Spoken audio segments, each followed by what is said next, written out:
Yo, what's up YouTube? Anthony back with another video.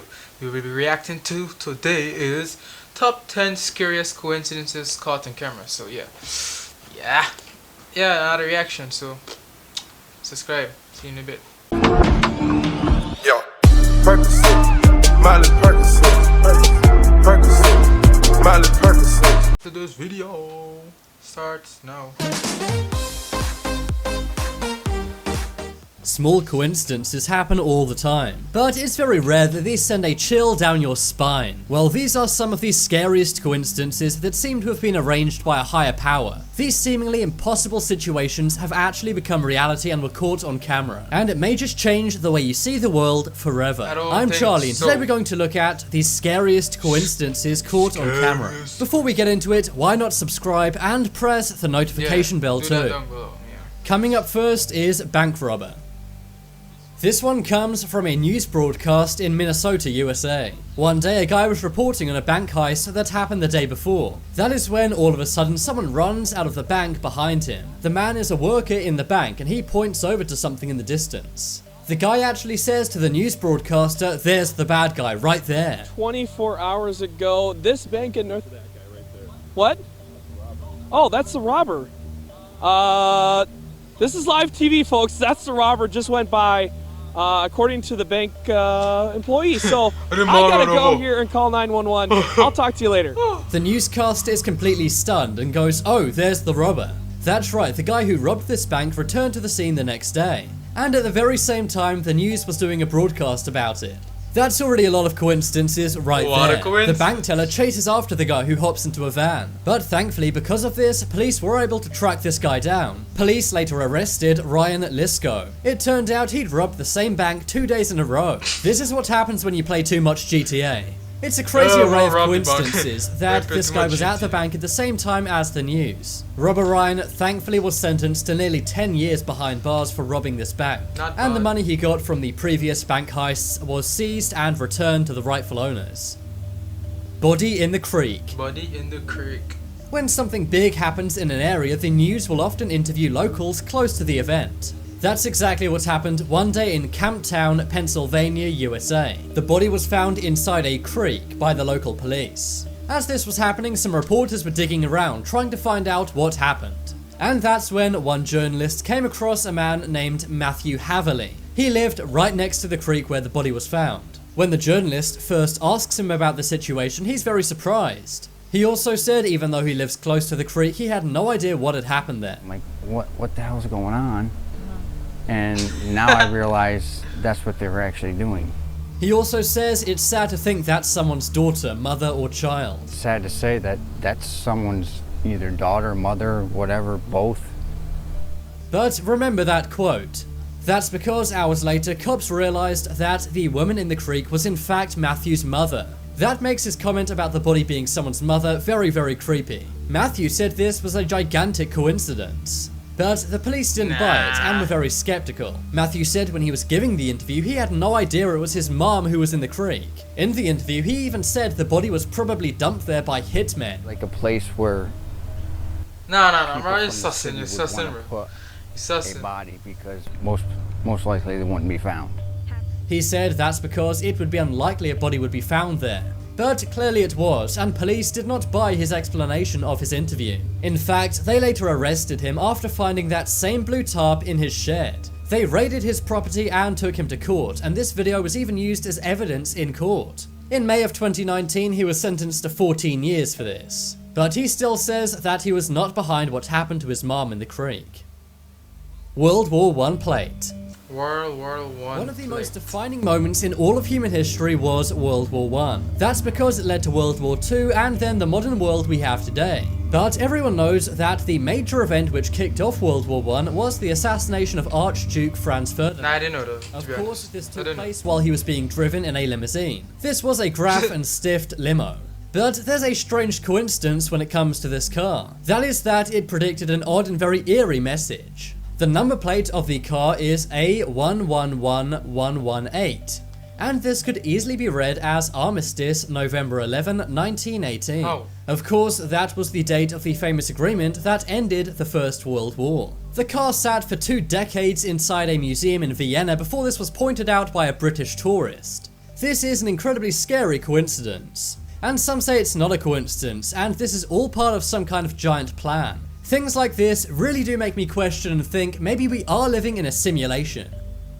Nah, bro, we Suspect can't search. live in a simulation. Sometimes How cops it want to would hunt for be. criminals, but they don't have a photo of them on file. That's why sometimes they'll get a sketch artist to draw the suspect from descriptions. One day one of these suspects was being reported on the TV program Good Morning America. But towards the end of the show, Robin Roberts noticed something strange. She pointed out that the suspect from the previous story looked a lot like her host, Josh Elliott. The similarities are incredibly creepy. They really do look alike. Who was there? Somebody that he? Yes, in our last story. Not a chance. Some say the reporter who reporter originally reported on this story looks a lot like the suspect too. Look around and there's actually various instances of the news reporters reporting on suspects which look exactly like them. Admittedly, this is pretty funny, but if you look at it a different way, is it's sketchy. pretty creepy This is too. sketchy. I wonder if a You news get it? anchor has ever 'Cause been a real suspect and reported on themselves. The man in this sketch badly injured a woman after a traffic argument. Lincoln and JFK. When it comes to presidents being assassinated, the United States does not have a good record. In fact, there have been 6 attempts to assassinate the US president while they were sitting, and 4 of the 6 were successful. But the assassinations of both Lincoln and JFK have some pretty creepy coincidences. Did you know that Lincoln had a secretary named Kennedy who told him not to go to the theater, and Kennedy had a secretary named Lincoln who told him not to go to Dallas? Lincoln was shot in the Ford Theater, and Kennedy was shot in a Lincoln made by Ford. They were both taken out on a Friday. Lincoln's assassin, John Wilkes, was known by 3 names comprised of 15 letters.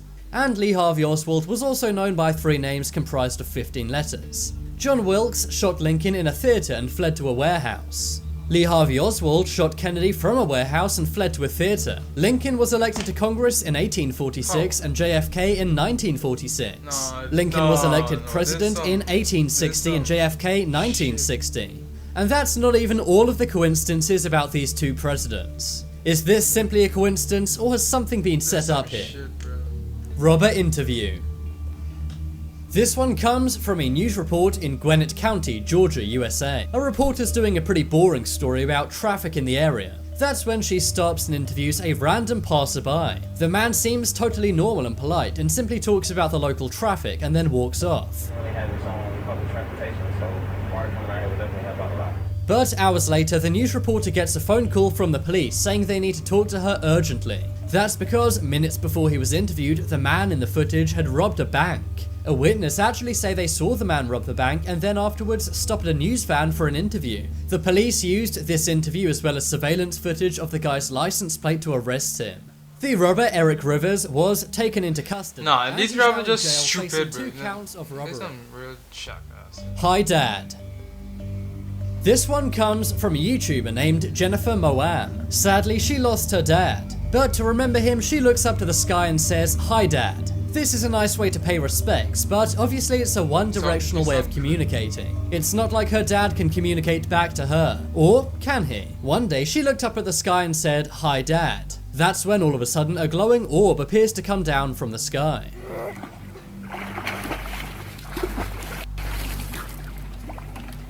What the hell is that? Jennifer's channel is mainly about her family, not about paranormal events. But I think this is a really special and heartwarming event if it really is a message from her father. I'm sure a lot of people look up to the skies and pay respects to those who have passed on in their lives. But do you think this was Jennifer's dad communicating with her? I I think really it's like to think so. some If so, it really may prove the existence of an afterlife. Convicts. Fingerprints. We all know that when you get arrested and have to go to the police station, you have to give over your fingerprints. But why exactly is this? Surely they can just write down your name and take your picture and they know who you are, right? Well, the reason fingerprints became a thing is because of these 2 guys. These are mugshots of William West and William West. They're not related in any way, but they look incredibly similar. They also have the same name, and were serving their sentences at the same prison at the same time. This led to a massive amount of confusion with the prison guards. They kept getting mixed up, and for a long time they didn't realize they were two separate people. So the prison had the idea to simply take their fingerprints so they could tell them apart. Otherwise they could get confused and lost in the system, or their sentences, which were different, could be mixed up. So it's because of the two William Wests that we do fingerprints to this day. These guys were incarcerated in the Leavenworth Penitentiary in Kansas, USA. And this happened all the way back in 1903, before fingerprint forensics even became a thing. Basketball fraud. You likely think you know about everyone in your life, but what if those people have a dark secret? For example, everybody do have a dark secret. That's what happened to someone in Texas named Rashawn Richardson. Rashawn was the top player in the Hillcrest High School basketball team. He helped his team beat every single other team in Dallas, Texas. He had a legendary reputation all around Texas and was a star student athlete. Or at least that was the reputation he had for 9 months. But then one day people found out the reason why he was so much better at basketball than everyone else. Rashawn was playing against another team and was doing amazing as always. But that's when the other team's coach recognized Rashawn. It suddenly dawns on him that years ago he coached Rashawn. This was 7 years ago, meaning Rashawn should no longer be in high school. He immediately went to the school and told them about what was happening. And it turned out Rashawn Richardson was not even a real person. Instead, he was a man named Sidney Gilstrap Portley. And instead of being a 17-year-old high school kid, he was 25 years old. He's now facing criminal charges for falsely enrolling in a high school. I'm not sure how he flew under the radar for so long. To make things even more creepy, he had a 14-year-old girlfriend who had no idea of his true age and identity. And he would have gotten away with it 14-year-old? Meddling coach. He was scheduled to graduate in 2020. This means if he didn't play against his old high school, he likely would have never been discovered and actually graduated. It really makes you doubt everyone you know and their true identities. But now it's time to make your voice heard. Vote in the poll in the top right corner. Aye, and that's the end of the video. There's some weird hell of a coincidence happened. The most sketchy one was when the president died, and yeah, this basketball one was like, man's 25 and got 14-year-old girl. I ain't saying too much, but how you like it? I don't know how to react shit to this, but like, anyways, see you again. Go here, comment down below. I need new ideas. I need new stuff. I need content. What am I saying? I mean, I need you guys to comment down below to give me content for you guys to be entertained. And I hope you guys like the video and subscribe. I said subscribe. I'll see you in a bit. Take care and peace. Yo, Percocet, Miley